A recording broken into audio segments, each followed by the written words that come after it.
Have you ever wondered why being alone brings you peace, while for so many others it is synonymous with suffering? Have you ever felt like there was something wrong with you for not wanting to be at parties, gatherings, or surrounded by people all the time? From an early age, we are taught that a person's worth lies in their ability to expose themselves, to be charismatic, talkative, and sociable.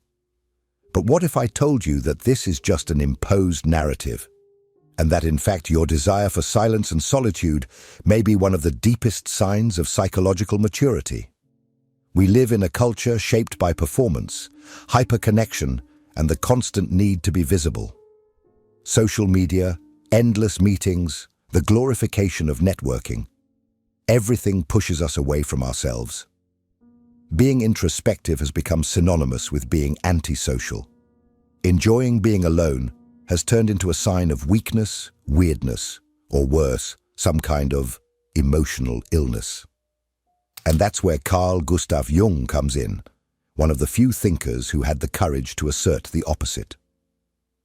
Jung observed, with surgical precision, that Western society has developed a deep prejudice against introversion. He realized that many people are not fleeing the world when they isolate themselves, but rather returning home, inward. According to him, there is a crucial difference between loneliness and solitude. And most people don't even know that this distinction exists. Loneliness is the painful emptiness. Solitude is the healing silence. And maybe you are here because you feel that calling. Because you have already noticed that the more you force yourself to fit into noisy environments, the more distant you feel from yourself. Perhaps you have learned to act, to smile, to chat, to socialize, when all your soul was asking for was space, tranquility, breath. But what no one told you is that this preference of yours is not a flaw. It is a sign that your psyche is maturing, that you are developing something Jung called psychological self-sufficiency, the rare ability to generate meaning from within, without relying on the constant stimulation of the external world. This video is a direct conversation with you, who feels that the noisy world has suffocated your essence. You who have been labeled as strange, disconnected, lonely, when in fact you are just trying to stay whole. Here, we will talk about the psychology behind people who prefer to be alone, and show you that perhaps this need for solitude is not an escape, but a reunion. Are you ready to see silence with new eyes? The idea that those who prefer to be alone are suffering is a great misunderstanding in many ways. That silence is empty. That isolation is a problem to be fixed. For generations, we have confused solitude with loneliness. And this confusion has caused a silent damage to the psyche of millions of people. Carl Jung was one of the first to break this illusion. He understood that being alone does not mean being lost. Quite the opposite. For Jung, solitude is a state of conscious choice, an internal decision to step away from the noise of the world to hear something much more important, oneself. While loneliness is a hole created by the absence of connection, solitude is a space created for the deepest reconnection that exists, with your own self.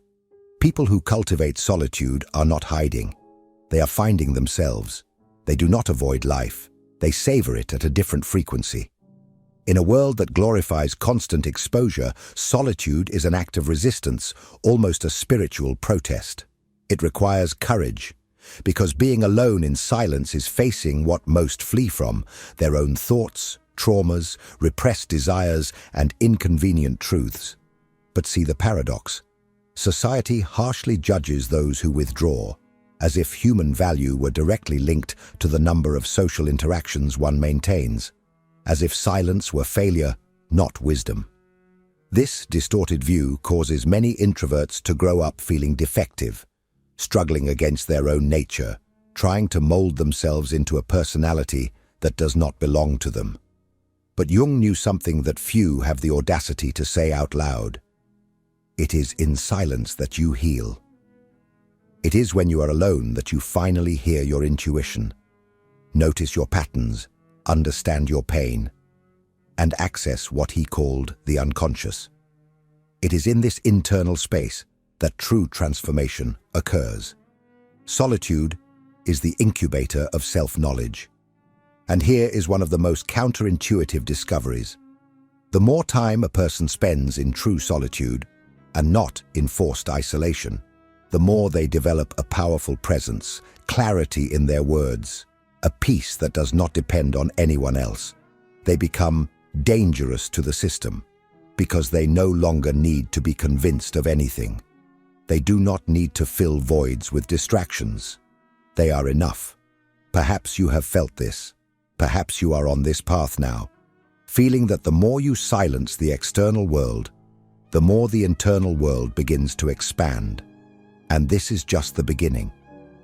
In the next part, we will dive into the heart of this journey, the psychic energy of the introvert, and why this way of functioning may be one of the most sophisticated expressions of the human soul.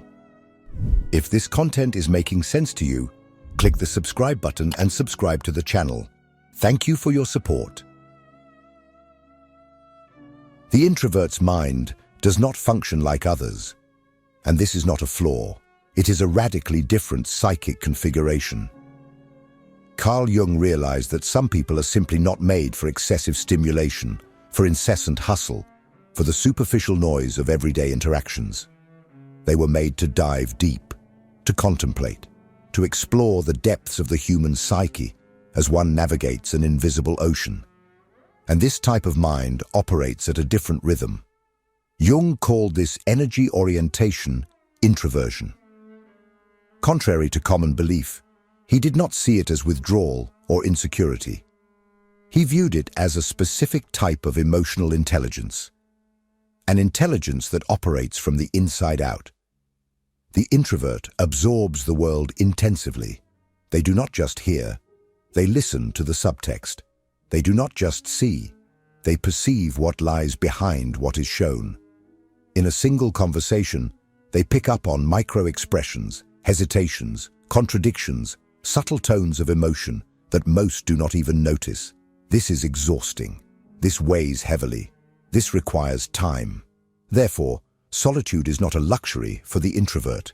It is a biological and spiritual necessity. Being alone is the moment when they reconnect with their center, recharge their energy, and most importantly, where they can hear their own voice, the one that gets lost in the daily clamor. While the extrovert recharges in the presence of others, the introvert only rebalances in their absence. The energy that drives them comes from different sources. And here is a central point. Modern culture, dominated by ideals of productivity, exposure, and constant sociability, was not made for this type of mind. Since childhood, the introvert is pushed out of themselves. When they prefer to read instead of playing with peers, they are called strange. When they remain silent in a conversation circle, they are seen as arrogant or apathetic. When they need silence, they are accused of coldness. All of this contributes to a deep internal disconnection, a constant feeling of inadequacy. The world convinces them that there is something wrong with being who they are. And thus, the performance cycle is born. The introvert begins to act. They learn to smile when they don't want to talk when they would rather be silent, to expose themselves when everything inside them calls for retreat. But each of these small betrayals comes at a cost. Jung identified this as chronic psychic exhaustion, a weariness that is not visible but gradually erodes the soul. A fatigue that does not come from the body, but from the continuous effort of playing a role that suffocates who you really are. Perhaps you know this fatigue. Perhaps it is within you now. The weight of forced interactions, of environments that demand more than you can give, of conversations that seem to drain your vital energy. This exhaustion is a clear sign that your energy is being directed outward, when in fact, it should be protected and cultivated internally.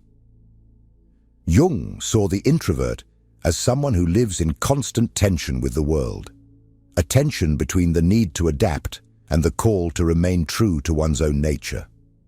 But he also believed that it is precisely in this conflict that the potential for deep self-knowledge resides. The introvert has a rare advantage. They carry within them a vast and still unexplored universe. They just need the courage to access it without guilt. And this courage begins when you stop seeing yourself as a problem to be solved and start seeing yourself as a territory to be explored. When you understand that your silence is not absence, but density, that your need for solitude is not weakness, but psychic refinement, and that your way of existing in the world, although misunderstood, carries a silent strength that many will never achieve. But the question remains, what happens to the introvert who tries to fit in for too long? What forces their psychic energy to operate in opposition to their nature? Who wears the mask of extroversion day after day until they forget who they were beneath it? This is what we will discuss in the next part, the high price of social performance, and what it does to your mind, your identity, and your soul. Few things corrode the soul of an introvert as much as the constant need to perform, to force smiles, sustain empty conversations, fill uncomfortable silences with words that do not come naturally, and all of this in the name of a false adaptation, of a social survival that demands a high psychological cost, the abandonment of oneself. Carl Jung observed that when someone lives disconnected from their inner nature for too long, fragmentation begins to occur. The psyche enters a state of tension. The self feels pressured to split. On one side, the social persona, shaped to please, belong, function within the demands of the collective. On the other, the authentic self, stifled, silent, hidden in the background of the mind. The further you walk away from your essence to meet external expectations, the more fragile and artificial your identity becomes. This division is not harmless. It comes at a price. And not just emotional. It manifests physically. Constant fatigue, insomnia, social anxiety, a sense of emptiness even in crowded environments. Have you ever felt tired before the day even started? Have you ever entered a social setting and within minutes wished to disappear? Have you ever looked in the mirror and felt like you were no longer there? This is the cost of performance. It is the internal collapse of someone who spends too much time living a life that does not represent who they truly are. And society applauds this performance. It rewards those who speak loudly, who always smile, who expose themselves without reservations. But no one asks what the price is paid behind the scenes. Western culture has turned extroversion into an ideal, a kind of superior personality associated with success, charisma, and leadership. And this forces millions of introverts around the world to silence their nature to survive in a world that was not made for them. Jung knew that this forced adaptation was a subtle form of psychic violence. He observed that many neuroses, many identity crises, and even deep depressive episodes stemmed from this prolonged disconnection. The introvert who feels compelled to live as an extrovert without ever having time or space to return to their center becomes ill, not because they are weak, but because they have been trained to ignore their own fundamental needs. And the most insidious part is that over time, this constant performance becomes a second skin. The person forgets who they were before they started pretending. They become what others want to see, and in doing so, they lose the only thing that truly matters, the connection with their own self. But there is a breaking point, a moment when the psyche can no longer sustain the facade. That is when deep questions arise, existential crises emerge, the impulse to isolate completely, not as an escape, but as a desperate attempt to reconnect. And it is at this critical point that many discover the way back, conscious solitude, as a healing tool. However, there is a secret that few know, something that Jung brilliantly realized, and that completely transforms the way we see those who choose to be alone. A detail that dismantles the stereotypical image of the socially inept introvert. Because, in reality, many of these conscious loners are not just good with people. They are masters of interaction. In the next part, we will reveal this revolutionary discovery of Jung, how people who prefer solitude, far from being socially incapable, often possess high social skills. Carl Jung never considered the introvert as someone socially inept. In fact, he observed something that goes against everything you have been led to believe. Many people who prefer to be alone do not avoid social interaction because they are weak or dysfunctional. They avoid it because they see clearly the theater it has become.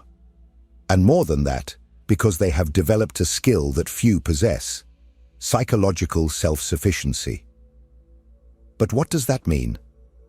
Psychological self-sufficiency is the rare ability to generate satisfaction, clarity, and meaning without relying on external stimulation. It is the ability to be emotionally self-sufficient, to find fulfillment not in others, but within oneself. It is when you do not need to fill voids with noise, presence, or validation, because you have already learned to engage with your inner world. And this is not an initial stage of the psyche. It is a high level of psychological maturity, a stage achieved by those who had the courage to face silence and did not flee from it. Such people are not antisocial, they are selective. They know that most everyday interactions are superficial, governed by conventions, masks, and artificial courtesies. They realize that there is more truth in a moment of deep introspection than in dozens of empty conversations. And for that reason, they make a choice. They prefer quality over quantity, meaningful relationships over popularity, soulful dialogues over automatic exchanges of words. Jung called this ability differentiation, the capacity to be comfortable both alone and in company, and to choose between one or the other, not out of obligation or pressure, but out of inner necessity. Those who develop this differentiation can move through the world with ease. They can interact, communicate, even shine in social contexts, but they never lose sight of their own axis. Interaction becomes a gesture, not a dependency, a conscious act, not an emotional need. And here is the key point. These people are not bad at dealing with others. In fact, many of them have social skills superior to those of extroverts. But they do not waste energy on superficialities. They observe, feel, listen before speaking. And when they do speak, there is presence, there is substance, there is depth. They are those people who, even in silence, transform the atmosphere of a space. Not because they shout, but because their presence is authentic, centered, whole. You have probably met someone like this, someone who does not talk much, but when they do, everyone listens. Someone who avoids crowds but captivates individuals, who seems isolated, but when they connect, it is with a rare intensity. This is the invisible strength of psychological self-sufficiency. The world may be in ruins outside, but inside there is structure, there is peace, there is a center. And that is exactly why these people are dangerous to the system, because they do not buy what they do not need, do not distract themselves with anything, do not bend to others' expectations. They are less manipulable, less susceptible to propaganda, less trapped in performance. They are free. And that deeply disturbs a society that has been built to keep everyone psychologically dependent. In the next part, we will reveal why this psychological self-sufficiency is a direct threat to the status quo. If what you're hearing resonates with you, you'll find real value in my ebooks. Beyond the Shadow breaks down Jung's core ideas, while Dialogues with the Unconscious gives you a 30-day path to apply them in your life. Both are linked in the pinned comment. Psychologically self-sufficient people are a threat. Not through violence, not through declared rebellion, but because they do not need the system to feel complete. And this, within a culture shaped to generate dependence, is unacceptable. Carl Jung realized something that few dare to say. Societies are built to keep the individual distracted, busy, fragmented. Why? Because a centered, quiet, and whole individual is very difficult to manipulate. They do not buy out of need. They do not vote impulsively. They do not desperately seek validation. They are not shaped by collective expectation. They observe it from the outside with critical distance. And this poses a profound risk to any power structure. Look at how the modern world operates. At every moment you are bombarded with stimuli. Advertisements, notifications, opinions, disposable entertainment, social comparisons, invitations to constant exposure.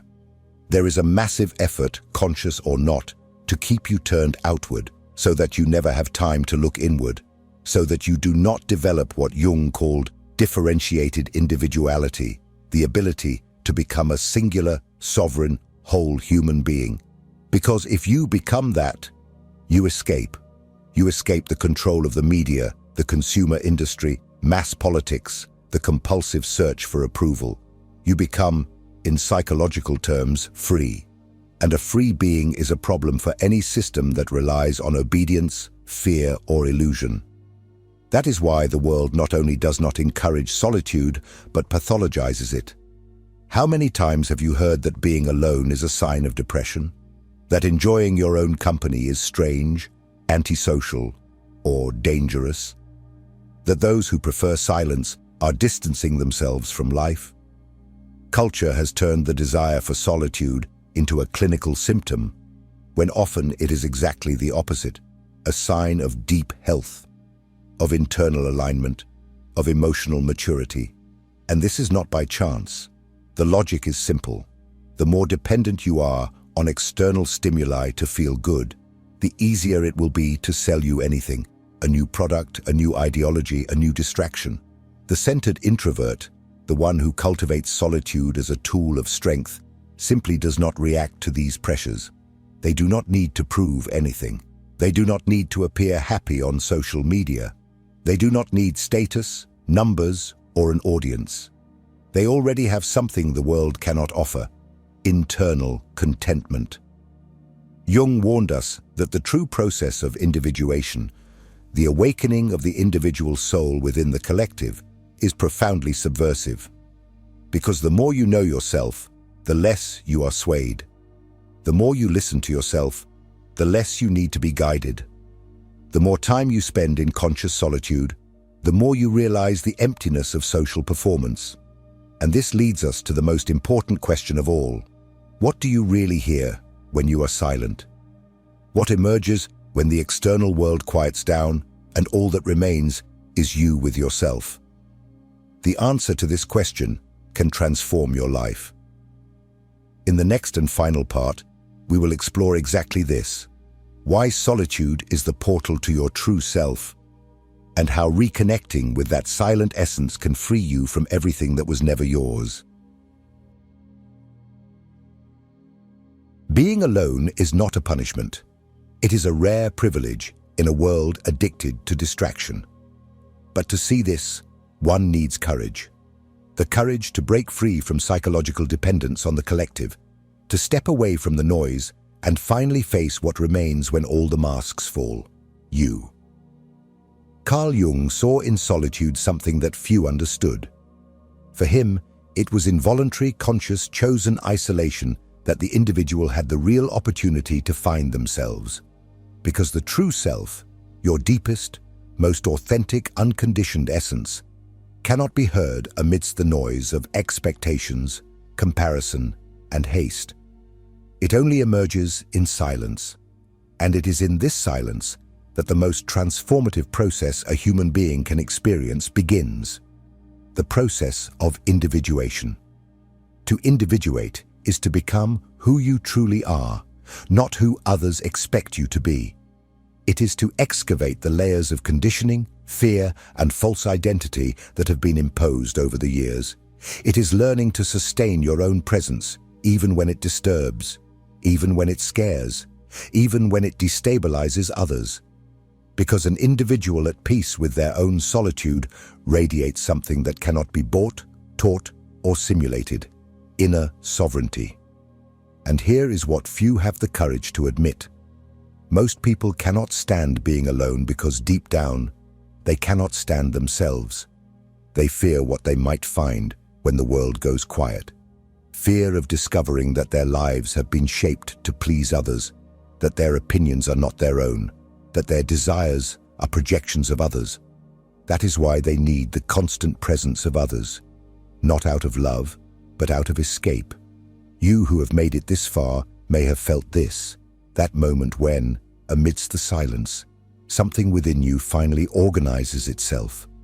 A clarity that arises effortlessly, a feeling of being exactly where you should be. No role to play, no expectations to fulfill, just presence, just you. This is the state of true solitude, a return home, a rebirth. And this experience is not just personal, it is revolutionary. Because the more people connect with this internal place, the less the world will be able to manipulate them, the less they will need to be distracted, the less they will accept living lives that do not belong to them. Solitude, in this sense, is more than a practice. It is an act of liberation. Therefore, if you feel different, if you need time alone, if the noise of the world tires you, know that this is not weakness. It is sensitivity. It is strength. It is a sign that you are awakening to something that few have the courage to face. Keep going. Trust the call of silence. It is not pulling you away from life. It is leading you back to it, only now in a way that makes sense to you. If this video spoke to you, I want you to tell me in the comments, what does solitude mean in your life? Do you avoid or seek silence? Does it scare you or strengthen you? If this content helped you, like it, share it with someone who also needs to hear this, and subscribe to the channel. Here, we are just beginning to explore the deeper layers of the mind and soul. And don't forget, the next video is important. Keep watching. What comes next may be exactly what you need to hear. See you there.